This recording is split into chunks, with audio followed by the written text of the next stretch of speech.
ئەمڕۆ دادگایکردنی هەرێک لە بێریڤان ئەیوب و عەبدولمەتەڵێب بەڕێوە چوو بە پێی مادە یەک لە یاسای ژمارە 21 ساڵی 2023 پەرلەمان لەلایەن سەرۆکایەتی دادگای تاوانی دوی هەولێر بە ئامادەبوونی پەرلەمانتارانی بەڕێز نێرە دیبلۆماتیەکان لە وڵاتانی فەرەنسا، ئەڵمانیا، هەنگاریا، هەروەها CPT ئەوانە هەموو حاضر بوون لە ژوورەوە و هەروەها بەڕێز سەرۆکی دەستەی مافی مرۆڤ مناخانیش لە ژوورەوە حاضر بوو. دادگا پاش هەڵسەنگاندنی بەڵگەکان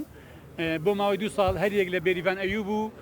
عەبدولمەتەڵێبی سزادا بەپێی ئەو مادەی کە ئیحالە کراوە لەلایەن ئاسایشی گشتیەوە. سەرڕای تێبینیمان لەسەر حکمەکە، بەڵام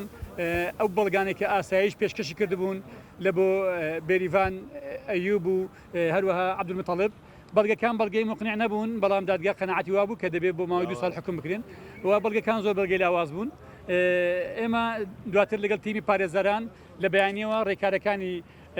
ئەنجامدانی ئیفرادی شەرتی دەست پێ دەکەین لەبەرەوەی لە هەر ساڵێک 3 مانگ بۆ کەم دەکرێتەوە مەشمولن بە ئیفراد شەرتی. بەو پێیە بە پێی ئەو حسابێک کە کراوە 2 ساڵ حکم دەبن، 6 مانگی لێکەم دەکرێتەوە بە ئیفراد شەرتی، دەمینێت ساڵێک و 6 مانگ. ئەوانە ساڵێک و 5 مانگ و تقریبا ساڵێک و 5 مانگە گیراون، مانگێکیان دەمینێ ئیتر ئازاد دەکەین ئینشاءالله. ئەمێن لێرە بە پێویستی دەزانم سوپاسی هەموو ئەو بەڕێزانە بکەم کە ڕۆلیان هەبووە لە چالاکوانەکان لە ناوەوە و لە دەرەوەی هەرێمی کوردستان ڕۆژنامەنووسان،